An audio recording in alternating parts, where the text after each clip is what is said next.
Good evening, good evening. Se ka kengo fokwa se pe kele se avenga le ka kenga mboa se wole se ka ko por kala me fiaf.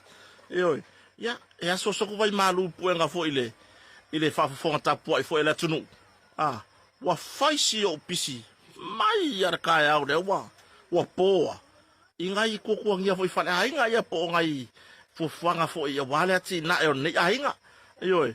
E aso ko vai malu puenga i wo mapaanga mai la ko uma sa karinga ni ya fiafi. Male fa moi. E fa ka por kala me. Ya, fa malu wa. Ah, e uma lor ka kala ngale o punga lor swimming pool. Yo. Wa ko le ku langa le yengi o ko kele le sa fa ka kali mai pe fa se ka ko eba. Ai pe kai. Ya bole ku kusa fo i er kaimi. Ah, wai o ki kiro ku o le wo ki ala forever. Ye le ko yanga va se por kala me ngi kaimi. O tu never fo le po. Yo. Ye kilo ho ile ku ko kele la ko na naitinam tama ma tu na fa fenga mo la to fa tu ma wo umpa anga ka ko por kala me. Ya. Mole mo sa va ngoi fa ya kwai. A sili ngo fa pe aku kaya ole malama kaya se kai me ole auli. Ah, ya le misi. Le la ka ko kala ngoi ngai maka upu foi. Wa fa pe on ku fa kasia ngia fa fi fo kala ngoi kwai. A le la ku le malama ta ya. Yo. Ai. E ke le asi fa le ko ngoi ko tanga le la kaya ole vai ngol fo ma. A vai nga ubaya. Ole a wili ile malama ta ya. Yo.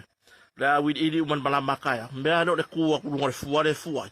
Afa mai a uki kale. E ola.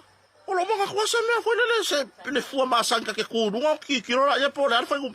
Aka ke kuwa kwa fa me fua. Wa ru me le fua ya kai ka makwa o folo ka ba. Yo, ole melea. Ah. O se la sanga le lei. Ah, mo le ngi so fuanga. Ah, ole la ko fo in malai. Ole la ko fo in malai. Ile fo le ko nga ma fa le ya. Ah, ole la ko fo in malai. Ka fa ya esele. Ah, fu ile se la wo fa le nga yang le lai lungo fu. Ola. Ko lu ka suka ho ye 5 kilo. Ma le lua pe pa suka ho ye ka i fiku kilo ile ya i fa lo lor market. Ah, fa lo ka ulanga. Le ka se furu ka i se furu 5 kala. Ah, o fa pe o ka. Yo ngo winga ko lu ka suka 5 kilo pe pa suka ka i furu 5 kala. Kai fico kilo e lua. Yo, atulanga nda, mahalilie, kayao, o la ka kowe vai. Ile se kaimo le au, kaimo le au le la ka kowe vai. Yengi si vai nga koe mai le au, ka kowe vai le e fa uma le fiafi. Ringi kura fiafi. Wa sau waro ka vai vai. Nga uma swimming pool, sau. Koe, ingul fala au, ya fai rose maro no. O fala au no lo la mai. O lima foi o mangeso ya lima. Ya, que longo le oversize tu. Size tu ma la so longo ko sa va ya foi ma size tu. Ka i do size tu daso. Yo.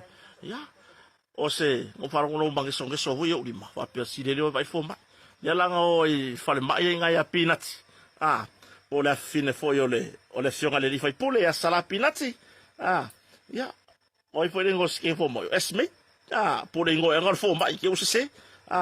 Faftai mo le o na ma ngai ya fam kala nga o fala au o kulimi fa nga ya ma le fo yo le faktino ino le tautua faftai tele yo nga pawan me o kalkalo ya fa pe mai le fo mai e ke ai mo nga le mako fale ainga lo kama por fale ainga sion tu ya sala fata peanut ai nga sa po ma si manga di fo le fo ko ai ngo fala au ya ai pe kai sole e fe kau ya me e uma ko fa fo mai le la ai bala o mai si uso fo ya lio toluno sole bala o mai lio toluno le la fa lo man ma ko me ayang le la o ya pinga fa ko ai ngoi lo fo la yo ya o ava no le in sauni le tua ai mai la lo fo le o samone fa ko mo ngi kai ka ko firo ka pe au dia manu ya fa nga malolonga manu ya fo ile alo to na fa nau ile so muli muli o swenga las for ile ta so i fo ya